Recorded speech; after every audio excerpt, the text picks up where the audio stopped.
Hi, in Miss Eltham's English class, we recently completed a unit on poetry. We learned about how and why poets used figurative language and poetic devices. We analyzed poems and also composed our own poetry.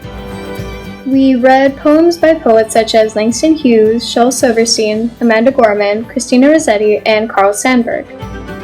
We wrote a variety of poems including list poems, acrostics, limericks, and color poems. In a color poem, a color is substituted for an emotion. We included 3 examples of figurative language in our poems, such as similes, metaphors, alliteration, personification, and onomatopoeia. Here are some of our color poems.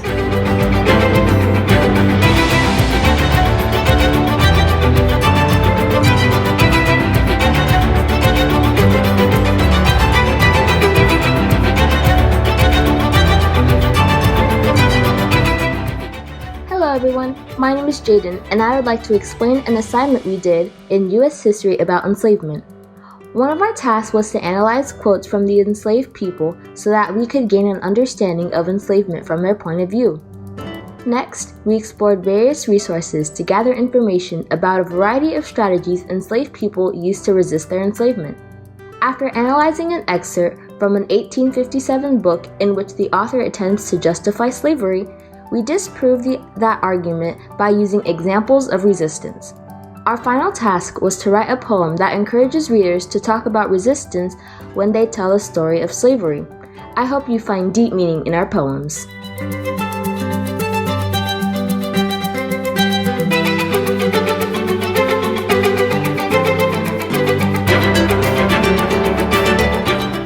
Hello, my name is Mohammed Rafai. I'm a Hilltop Middle School flag student. I'd like to share with you what we learned in our advisory lesson on emojis. First, we learned about the history of emojis. Then our classmates participated in an online brainstorm on the relevance of emojis in our lives. We also learned about the efforts of Oplure Gribet, who started designing emojis that represent cultures in Africa.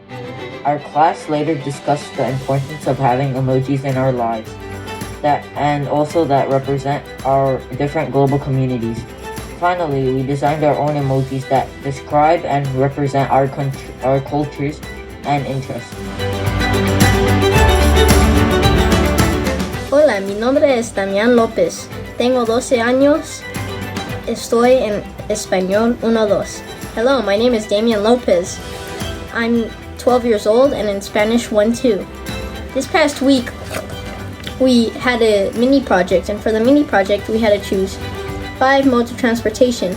I chose el carro, the car, el tren, the train, el avión, the plane, el barco, the cruise ship, and la bicicleta, the bicycle. For each mode of transportation, we had to formulate 1 question and say 2 uses. For my question for the car, I put, ¿Tienes tú un carro? Which means, do you have a car? And for the uses, I put, Mi familia y yo vamos a la ciudad en carro. My family and me go to the city by car. And for the second use, I put, Nosotros usamos un carro para llegar a lugares más rápido. We use a car because we arrive at places much faster.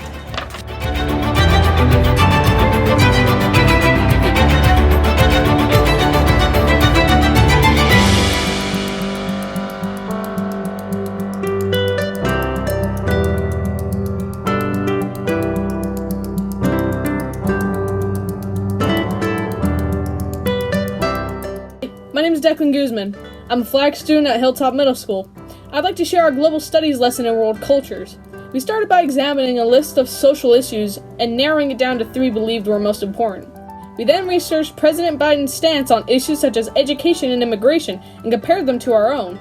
Finally, our class embarked on a poetry challenge. We read Langston Hughes' poem, I Dream a World, and created our own poem describing a world we hope for. I hope you enjoy our poems.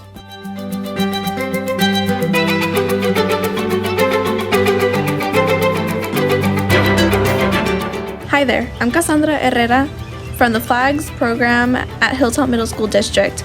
In my English class, we were assigned to do a debate whether or not you're against or you're with school uniforms. And today I'll be reading you guys one paragraph from my writing essay. Let's begin. Students should not have to wear uniforms because it conflicts how you see yourself and creates dissension when expressing yourself. It's important for students to be able to express themselves in their own unique way, especially because it says something about your true self and how you in general seek yourself to be. According to the article by Grace Chen, it states that uniforms stifle a student's need for self-expression by denying the students the opportunity to fully express their unique personality through the clothing they select. Individualism is unable to develop to its fullest capacity. By denying the opportunity to seek further into our individualism, it contradicts the opportunity for self-expression. Not only do uniforms repel our need to fully express ourselves, uniforms cause conflict about feeling ordinary compared to everyone else if the use of uniforms were to be inhibited. Overall, this debating essay wasn't easy, but with hard work and determination, I was able to accomplish and express my true point of view and express my own opinion on why school uniforms shouldn't be inhibited in school districts. Hi, my name is Janessa Rinco, and I would like to share our lesson on poverty. So we started by reflecting on our own beliefs about poverty. Then we gathered facts about poverty using videos, articles, and photos by Matt Black. In our class, we discussed problems associated with poverty, such as access to safe neighborhoods and proper medical care. We shared our thoughts on solutions to these problems in an online forum with the 8th grade Flag students. Finally, we had a choice of 4 projects to demonstrate our understanding: an infographic, a letter to a public official, a video, or a poem. Bonjour, je m'appelle Jaden, j'ai 14 ans. Je suis en 8e année et c'est ma 2e année de français. Hello, my name is Jaden and I'm 14 years old. I'm in 8th grade and this is my 2nd year in French. Today, I would like to talk about my assignment, La Fête du Muguet, which is Lily of the Valley Day. It's also called La Fête du Travail, which is Labor Day. This is an international celebration in which the people are in solidaire with the workers.